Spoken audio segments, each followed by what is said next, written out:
De nada sirve generar el mejor contenido del mundo si no lo damos a conocer, si la gente no lo descubre. Ese pensamiento me persiguió durante los últimos 2 o 3 años y te diría que no me dejó en paz hasta hace muy pocos meses. Ojo, yo soy un convencido de esto. A grandes rasgos, creo que deberíamos dedicar las mismas horas que dedicamos a producir, grabar, editar y publicar nuestro podcast a difundirlo, a promocionarlo. Pero, aunque estoy absolutamente convencido de este tema, y hasta llegué a dar una charla explicando cómo y por qué hacerlo, reconozco que no siempre es posible. ¿Y qué pasa cuando no se puede? Bueno, a grandes rasgos, no pasa nada.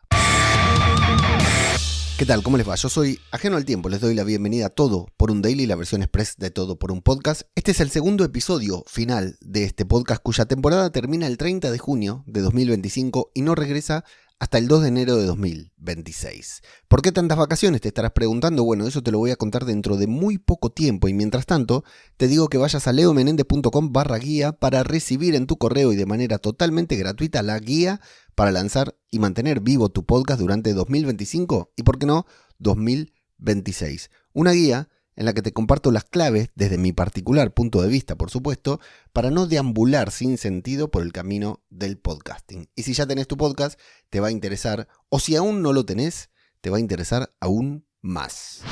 Insisto en que tengo la convicción de que deberíamos difundir más nuestros contenidos y de que deberíamos darle nueva vida también a nuestros contenidos anteriores. Pensar desde el momento de la producción, grabación, cómo, dónde, cuándo y por qué vamos a difundirlo. Y a lo largo de los más de 200 episodios publicados en este feed, me rompí la cabeza, por no decir el culo, para poder hacerlo. Es decir, yo tenía una idea que iba por ahí pregonando y hasta llegué a dar una charla en la Meetup de WordPress de Vigo explicando cuál debería ser el método para hacerlo, para difundir nuestro podcast, para generar mucho contenido sin sufrir, sin fallar. Pero fallé. Y también sufrí, claro, porque mantenerlo es mucho más difícil de lo que parece.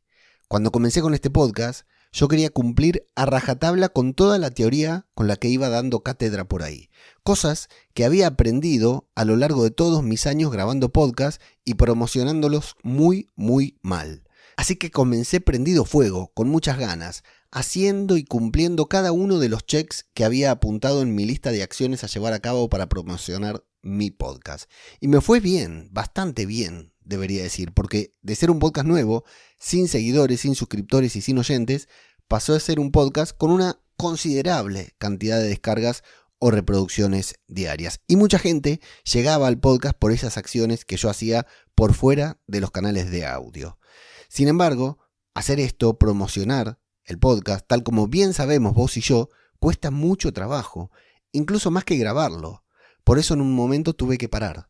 Con algo de humildad y mucha vergüenza, tuve que reconocer que no daba abasto. Igual que Marie Kondo, la pelotuda esa que se paseó por todos lados explicando cómo ordenar los cajones de las medias hasta que tuvo hijos y se dio cuenta de que todas las pelotudeces que había dicho no valían para nada. Mientras tanto, claro, yo el primero, intentando hacer las pelotudeces de Marie Kondo con mis propias medias y sintiéndome culpable porque siempre pierdo una media del par. Entonces, igual que ella, dije, hasta acá. Dejé de promocionar el podcast. 0. Nada. Me fui al otro extremo, lo cual es muy malo. Al día de hoy, llevo casi 6 meses sin hacer casi ninguna acción para promocionar lo que hago aquí. Con la certeza, claro, de que en algún momento, tal vez durante los próximos 6 meses hasta que comience la nueva temporada, voy a hacer algo para reutilizar todo este contenido y seguir promocionándolo. Mientras tanto, nada.